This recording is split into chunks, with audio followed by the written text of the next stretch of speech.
சத்தியமா உலகம் பார்க்காத, யாருமே பார்க்காத ஒரு பயங்கரமான ரன் சேசிங் தற்போது நம்ம இந்திய மகளிர் அணி, ஆஸ்திரேலியா மகளிர் அணிக்கு எதிரா 50 ஓவர் ஓடிஐ உலக கோப்பை மேட்ச் செமி ஃபைனல் முக்கியமான பரபரப்பான செமி ஃபைனல் ஆட்டத்துல நம்ம இந்திய மகளிர் அணி இப்ப சற்று கொஞ்ச நேரத்துக்கு முன்னாடி சேசிங் பண்ணியிருக்காங்க.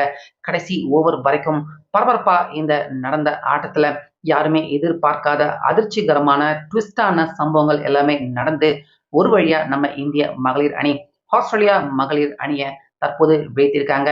இதன் காரணமா நம்ம இந்திய மகளிர் அணி தற்போது இந்த ஓடிஐக்கான ஃபைனல்ஸ்க்கு உள்ளேயும் தற்போது நம்ம இந்திய மகளிர் அணி நுழைஞ்சிருக்காங்க. ஸோ அப்படி இன்னைக்கு நடந்த இந்த பரபரப்பான செமிஃபைனல் ஆட்டத்துல நம்ம இந்திய மகளிர் அணி எப்படி ஆஸ்திரேலியா மகளிர் அணியை வீழ்த்தினாங்க, இந்த மேட்ச்ல நடந்த பல ட்விஸ்ட் அண்ட் டர்னான சம்பவங்கள் அது எல்லாமே என்னென்ன அப்படின்னு தெளிவா இந்த வீடியோவில் இப்ப பார்த்துடலாம். வீடியோவை நீங்க கடைசி வரைக்கும் கொஞ்சம் ஸ்கிப் பண்ணாம மட்டும் பாருங்க. அதாவது மும்பை டிஒய் பாட்டில் இந்த கிரிக்கெட் ஸ்டேடியத்தில் தான் இந்த செமி ஃபைனல் இன்னைக்கு நடந்திருந்தது. ஸோ டாஸ் ஜெயிச்ச ஆஸ்திரேலியா அணி ஃபர்ஸ்ட் நாங்க பேட்டிங் பண்ணிக்கிறோம் அப்படிங்கிற முடிவை எடுத்தாங்க. ஓப்பனராக கேப்டனான ஹேலி, அதுக்கப்புறமா ஃபோபி, இவங்க 2 பேருமே ஓப்பனர்களாக வந்தாங்க. இதுல நம்ம இந்திய அணி பக்கம் அபாரமா பந்து வீசினதால கேப்டனான ஹேலி 5 ரன்னுக்கே அவுட் ஆட்டாரு. ஆனா ஃபோபி விளையாண்டுகிட்டே இருந்தாரு. அவர் கூட ஜோடி போட்ட பெர்ரி, இவங்க 2 பேருமே நம்ம இந்திய அணியின் போலர்கள் எல்லாருடைய போலிங்கை பொளந்து எடுத்துட்டாங்க. நம்ம இந்திய அணி பக்கம் போலர்கள் ஃபாஸ்ட் போலிங், ஸ்பின் போலிங் ஓவரா மாத்தி மாத்தி போடுறாங்க. எப்படியோ பந்து போட்டு பார்க்குறாங்க. இவங்க 2 பேருடைய விக்கெட்டை நம்ம இந்திய அணி பக்கம் வீழ்த்தவே முடியல. 5 ஓவர்ல முதலாவது விக்கெட் விழுந்துச்சு. ஆனா அதுக்கு அப்புறமா 27வது ஓவரில் தான் 2வது விக்கெட்டே விழுது.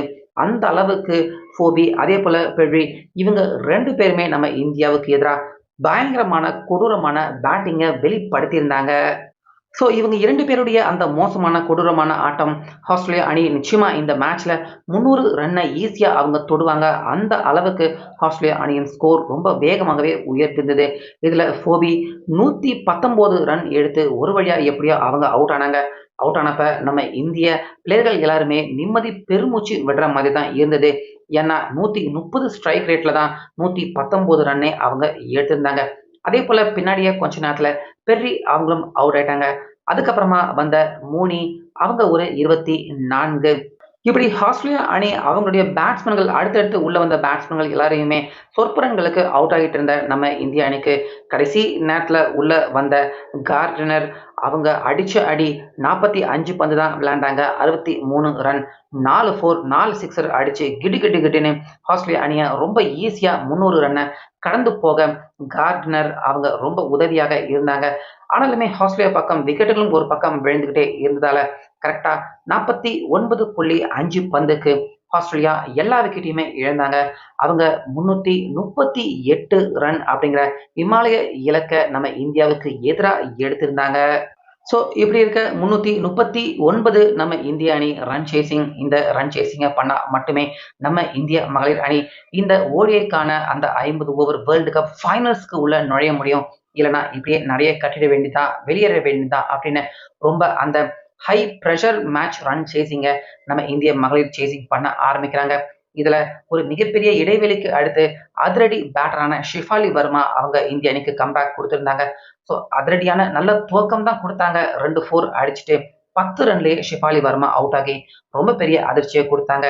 அதே போல மந்தனா, அதுக்கப்புறமா ஜெமீமா, இவங்க 2 பேருமே கொஞ்ச நேரம் நல்ல பார்ட்னர்ஷிப் போட்டு நம்ம இந்திய அணியின் ஸ்கோரை நல்லா தான் உயர்த்திக்கிட்டு இருந்தாங்க. ஆனா திடீர்னு அந்த நேரத்துல மந்தனா பால் பேட்ல பட்ட மாதிரியே தெரியல. ஆனா பாத்தீங்கன்னா கீப்பர் கேட்சை பிடிச்சிட்டு அம்பையருக்கு அப்பீல் பண்ணி பார்த்தா பால் பேட்ல பட்டிருக்கு. மந்தனா அவங்களும் 24 ரன்ல அவுட் ஆகி வெளியேறினாங்க. ஸோ அந்த இடத்துல நம்ம இந்திய அணிக்கு பார்த்தீங்கன்னா ரன் ரேட்டும் அதிகமாக இருக்கு, விக்கெட்டும் விழ ஆரம்பிச்சிருக்கு. இந்தியா எப்படி இந்த மேட்ச்ல கம்பேக் கொடுக்க போறாங்க அப்படின்னு பார்த்துக்கிட்டு இருந்தா கரெக்டாக கேப்டனான ஹர்மன் பிரீட், ஜெமிமா 2 பேருமே செம்மையா விளையாண்டாங்க, சூப்பரா விளையாண்டாங்க. ஆஸ்திரேலியா அணி பக்கம் அவங்க போட்ட அந்த பயங்கரமான பார்ட்னர்ஷிப்பை விட ஒரு படி மேல அப்படின்னே சொல்லலாம். 10வது ஓவர்ல 2வது விக்கெட் விழுந்துச்சு. அதுக்கு அப்புறமா 35வது ஓவர் வரைக்கும் ஹர்மன்பிரீத் அதே போல ஜெமீமா 2 பேருமே செம்மையாக விளையாண்டாங்க. 2 பேருமே அடுத்தடுத்து பேக் டு பேக் அவங்க 2 பேருமே அரை சதத்தை கம்ப்ளீட் பண்ணாங்க. அதே போல ஸ்லோவா ஸ்டார்ட் பண்ண ஹர்மன்பிரீத் இங்க முன்னாடி விளையாண்டுகிட்டு இருக்க ஜெமீமா அவங்களுடைய ஸ்கோரை விட அதிகமா ஸ்கோர் எடுத்து சிக்ஸர் அடிச்சு 4 அடிச்சு ரொம்ப அற்புதமா விளையாண்டு செஞ்சுரி அடிச்சிடுவாங்க அப்படின்னு பார்த்தா திடீர்னு 89 ரன்ல ஹர்மன்பிரீத் அவுட் ஆகி ரொம்ப பெரிய அதிர்ச்சியை எல்லாருக்குமே கொடுத்தாங்க. இப்படி இருக்க அப்ப ஹர்மன்பிரீத் அவங்க போனா என்ன நான் இருக்கேன் அப்படின்னு மறுமுனையில ஜெமீமா தொடர்ந்து அவங்க அபாரமா விளையாண்டுட்டு இருந்தாங்க. ஒரு சில கேட்ச் டிராப் லைஃப் கூட அவங்களுக்கு கிடைச்சது. அது எல்லாத்தையுமே கரெக்டா யூஸ் பண்ணிக்கிட்டு ஜெமீமா அவங்களுடைய செஞ்சுரியை இந்த மேட்ச்ல கம்ப்ளீட் பண்ணாங்க. அதே போல அடுத்ததா உள்ள வந்த தீப்தி சர்மா சர்ரு 4 எல்லாத்தையுமே அடிச்சு பந்துகளை வீணாக்காம 17 பந்து விளையாண்டு 24 ரன் எடுத்திருக்கப்ப தேவையில்லாத ஒரு misunderstanding Jemimah Deepti Sharma 2 பேருக்கும் இடையே வந்த மிஸ் அண்டர்ஸ்டாண்டிங்கால ஜெமீமா அவங்களுக்கு விக்கெட்டை தியாகம் பண்ணிட்டு இங்கிட்டு தீப்தி சர்மா ரன் அவுட் ஆகி அவங்க அவுட் ஆகி போயிட்டாங்க. ஸோ அந்த இடத்துலையும் ஜெமீமா அவங்க இருக்கிற ஒரே ஒரு நம்பிக்கை மட்டுமே எல்லாருக்கும் இருந்துச்சு. ஆனா எடுக்க வேண்டிய டார்கெட் பார்த்தீங்கன்னா சுமார் 50க்கும் அதிகமாக இருக்கு. ரன் ரேட்டும் கிட்டத்தட்ட 8 வரைக்கும் இருந்ததால இந்தியா எப்படி இந்த ரன்னை சேசிங் பண்ண போறாங்க அப்படின்னு நினைச்சுக்கிட்டு இருந்த நேரத்துல ரிச்சா கோஷ் உள்ள வந்தாங்க. 16 பந்து 26 ரன்னு 2 சிக்ஸர் 2 4 அடிச்சு கிடு கிடு கிடு கிடுன்னு அந்த ப்ரெஷர் எல்லாமே அதாவது கிட்டத்தட்ட 8 8.5 வரைக்கும் ப்ரெஷர் இருந்துச்சு. அது எல்லாத்தையுமே அப்படியே குறைச்சி விட்டுட்டு பாலுக்கு பால் ரன் எடுக்கிற மாதிரியான அந்த ப்ரெஷரை கம்ப்ளீட்டா அப்படியே குறைச்சி விட்டுட்டு ரிச்சா கோஷ் அவங்க அவுட் ஆகி போயிட்டாங்க. ஸோ அப்பவும் பார்த்தீங்கன்னா களத்துல ஜெமீமா அவங்க நின்றுகிட்டு மேட்சை விட்டு கொடுக்காம கடைசி வரைக்கும் நான் நின்று இந்த மேட்சை முடிச்சு கொடுக்குறேன் அப்படிங்கிற மாதிரி ரொம்ப பொறுமையாகவும் நிதானமாகவும் விளையாண்டு ரொம்ப அழகா நம்ம இந்திய அணியை வெற்றியின் பாதைக்கு கொண்டு போனாங்க. ஸோ இதன் காரணமா நம்ம இந்திய அணி ஒரு வழியா பார்த்தீங்கன்னா இந்த ரன் சேசிங் இதுவரைக்கும் உலக அளவில் முக்கியமா மகளிர் உலக கோப்பையிலேயே இவ்வளவு பெரிய ரன் சேசிங் யாருமே செஞ்சதில்ல. கடைசியா ஒரு வழியா சில பந்துகள் மிச்சம் இருக்கிறப்பவே முக்கியமா ஜெமீமா கடைசி வரைக்கும் அவங்க மேட்ச்ல நின்று நம்ம இந்தியாவை ஜெயிக்க வச்சு கடைசியா இந்த மேட்ச்ல ஜெயிப்பாங்களா ஜெயிக்க மாட்டாங்களா அப்படின்னு நம்ம இந்திய பிளேயர்கள் எல்லாருமே படபடப்புடன் டென்ஷன் பரபரப்பு பிபி எல்லாத்தையுமே வச்சுக்கிட்டு பார்த்த இந்த மேட்ச்ல அபாரமான ரன் சேசிங்கை சக்சஸ்ஃபுல்லா நம்ம இந்திய மகளிர் அணி செஞ்சு ஆஸ்திரேலியா அணியை வீட்டுக்கு அனுப்பியிருக்காங்க. முக்கியமா ஆஸ்திரேலியா அணி பார்த்தீங்கன்னா மகளிர் உலக கோப்பையை 7 வாட்டி வாங்கியிருக்காங்க. நம்ம இந்தியா ஒரு வாட்டி கூட வாங்கினது கிடையாது.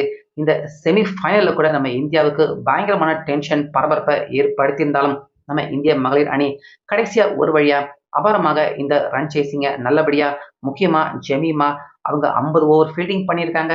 அதுக்கப்புறமா 40 ஓவருக்கும் மேல களத்துல நின்று அவங்க பேட்டிங் பண்ணியிருக்காங்க. அப்படிப்பட்ட ஒரு அபாரமான பர்ஃபார்மன்ஸை ஜெமீமா வெளிப்படுத்தி நம்ம இந்தியாவுக்கு தற்போது சாத்தியம் இல்லாத இந்த வெற்றியை உருவாக்கி கொடுத்துருக்காங்க வாங்கி கொடுத்துருக்காங்க. அதுவும் 50 ஓவர் வேர்ல்டு கப் மேட்ச்லயே ஒரு ஹையஸ்ட் மகளிர் அணி சேசிங் பண்ண ஒரு மிகப்பெரிய ஸ்கோராக 339 அப்படிங்கிற இந்த மிகப்பெரிய ஸ்கோர் மகளிர் கிரிக்கெட் வரலாறு பார்க்காத ஒரு மிகப்பெரிய ஸ்கோராகவும் பார்த்தீங்கன்னா தற்போது மாறி இருக்கு. ஸோ இந்த மேட்ச்ல நம்ம இந்திய மகளிர் அணி தற்போது ஜெயிச்சதால வர ஞாயிற்றுக்கிழமை சவுத் ஆப்பிரிக்கா மகளிர் அணிக்கு எதிராக 50 ஓவர் உலக கோப்பைக்கான இந்த ஃபைனல்ஸ்ல நம்ம இந்தியாவும் சவுத் ஆப்பிரிக்கா அணியும் மோத போறாங்க. ஸோ நம்ம இந்தியா மகளிர் அணி இந்த மேட்ச்ல அபாரமா விளையாண்டு அவங்க செயல்பட்டதை பத்தி உங்க கருத்தை சொல்லுங்க.